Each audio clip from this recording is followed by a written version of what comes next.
you, I'm excited to be with you this morning and to be here. I flew in specifically for this. I'm going to do a date with Destiny for 6 days down the Gold Coast. But I came up here because I wanted to have an experience, because this is a perfect time to talk with people.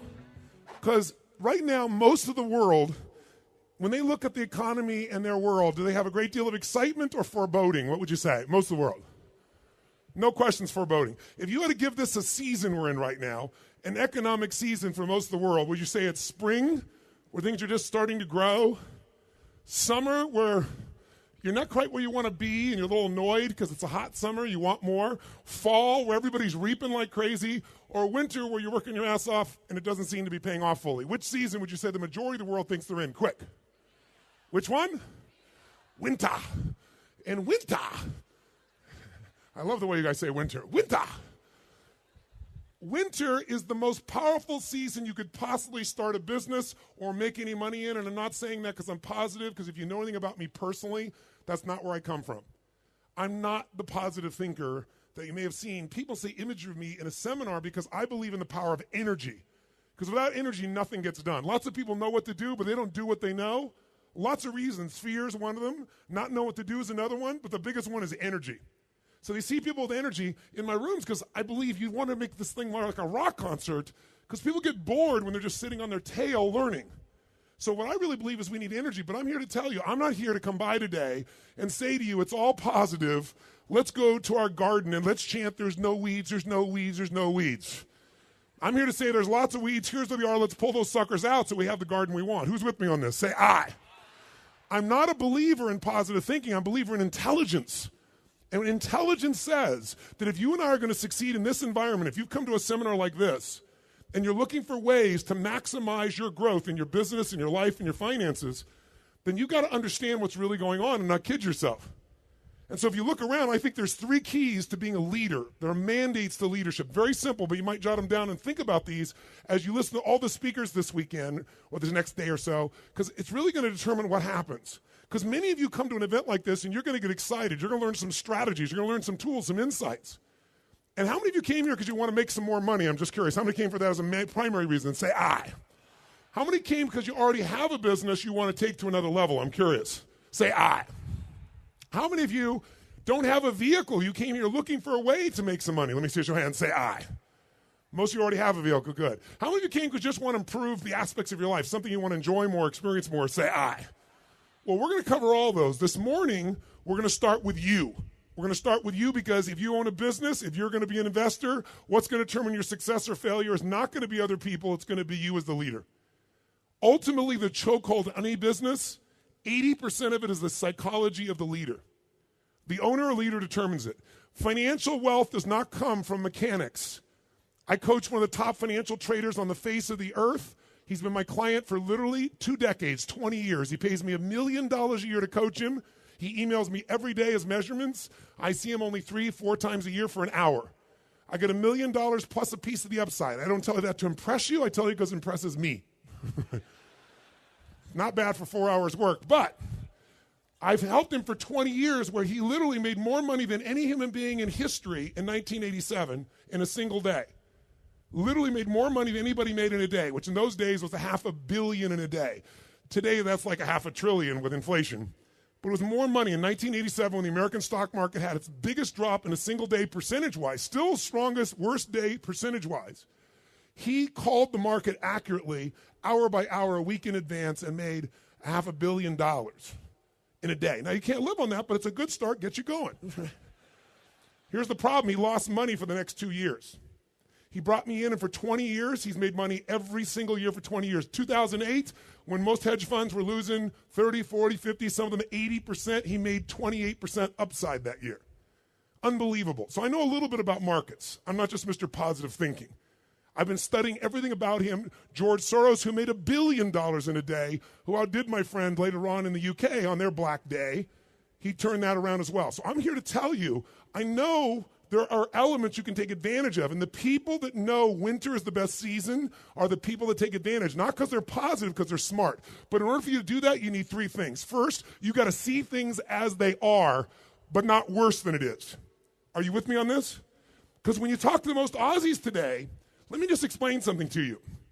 Most Aussies today have a little bit of nervousness about the economy. Raise your hand if you can relate to that, to your friends, have a little bit of nervousness, not quite thrilled with the economy. Raise your hand if that relates. Let me just get a sense. How many know Aussies think it's the best economy it could ever be? Okay, 3 people on drugs. Good, very good. Here's the truth. There's a little nervousness because of Europe, obviously.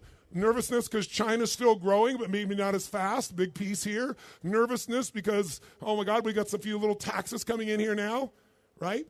Carbon tax. But interest rates are down 2% in just, the last 6, 8, 10, 12 months. Pretty nice. But there's this nervousness. Here's what you got to know. If you're freaking nervous here, you better not leave Australia. Because there are 7 billion people on the planet, and they all freaking wish they lived in Australia. You're in the best position of any country in the world. That's not to say there aren't challenges. Your real estate market here is definitely inflated to a mass level, and you haven't had a big correction. There are things that are going to occur here. But you got to see it as it is, but not worse than it is, or you're not going to act out of fear. How many follow what I'm talking about here? Say I. And why do most people make it worse than it is? You tell me. Why do most people make it worse and say, oh, you can't even believe? Why even try? The whole economy is just going to tank anyway. Why do people come up with this stuff? Because they're so afraid to what? What's the word no one likes to say? Let's hear it. They're so afraid to fail. So they look for a story to cover them. It's like somebody says to me, I can't lose weight because I'm big boned. No, you're freaking fat. Let's just tell the truth here. Right? Is it true? You're fat. I mean, I'm not making a judgment. You're fat. I was big boned. That was my story. I was 38 pounds heavier than I am now, and my story was I'm big boned. I'm still big boned, and I'm 38 pounds lighter. We come up with a story because we're afraid to fail. What you have to do is see it as it is, not fake yourself and say everything's positive, everything's wonderful. You'll get killed doing that in business.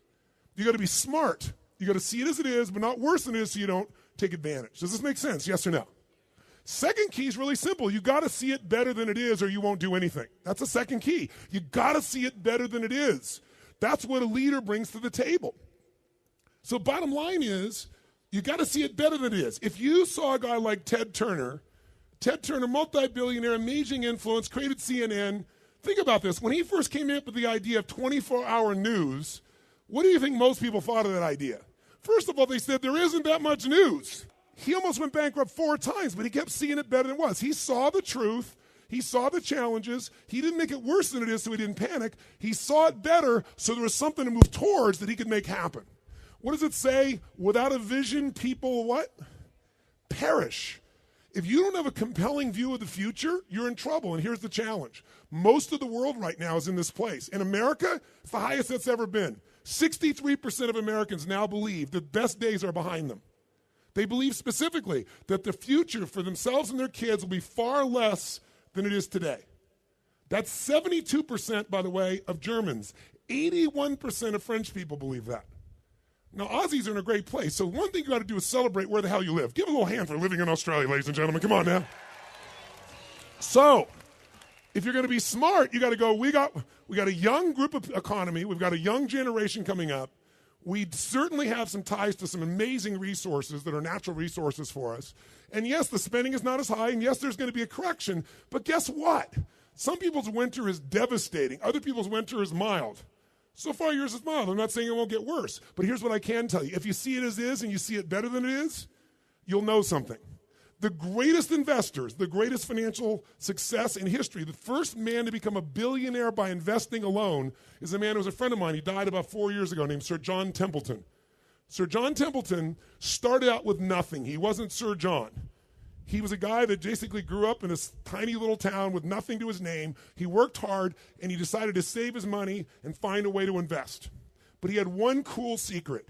He realized when things are going well, what do people want for their property when things are going really well? A high price or a low price? Which one?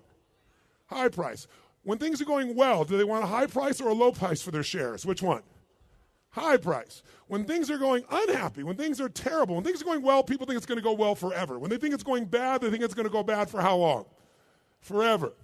When things are going really poor, what does that guy want for his shares or his home? A high price or whatever he can get? Which one? Whatever he can get. So his mindset was really simple. I'm going to make all my money, write this down, during times of maximum pessimism. I'll make all my money during times of maximum pessimism. If you can, when everybody else is freaking out, seeing it worse than it is, you can see how it really is, not kid yourself, not just be positive, but see it better than it is and see where the advantage is.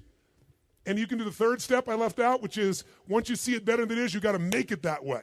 You got to come up with a strategy and an action plan to make it that way. If you can do those three things, you can take advantage. And he did it. I'll tell you how he did it.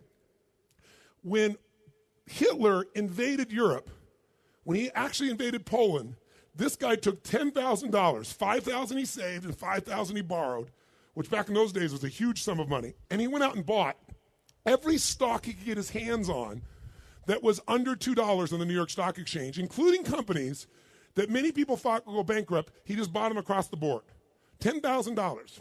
Now, by the way, that was one of the worst winter moments of maximum pessimism because everybody went, oh my God, Hitler's now storming Europe. We tried to appease him. It's not working. He's going to take, and countries are dropping. Everybody thinks the bad things are going to go on forever. Here's what we all know about seasons. Winter does not last forever, does it? What always follows winter, my friends? What? Springtime. A new opportunity is always there. But when you're in winter, you think it's forever. And so everybody's freaking out, so share prices went through the floor. So what he got for $10,000 was worth its weight in gold. And by the way, 5 years later when the war was over, what happened to the shares of stocks? What happened as the company started to rebuild? Exploded back up. That $10,000 investment made him a billionaire over the course of 2 decades. He didn't stop there. Where would be the worst place to think of investing after World War II, would you think? Where was the country most destroyed? Even more than Germany. Which country? Japan. It had radioactive places. Guess how much they want for land that's radioactive? Literally, he bought things for pennies on the dollar. And if you remember, in the late 80s, who was the country that was dominating the economies around the world? It was Japan. And guess what he did? Sold it all right there at the peak when everybody there thought it was going so great. He always made money in terms of times of maximum pessimism. So what I'm here to say to you today is this. This morning, I want to work with you as a leader. I want to give you some strategies and tools that you can use to immediately shift your psychology because that's going to be 80% of your wealth building. 20% is going to be mechanics of how to do it.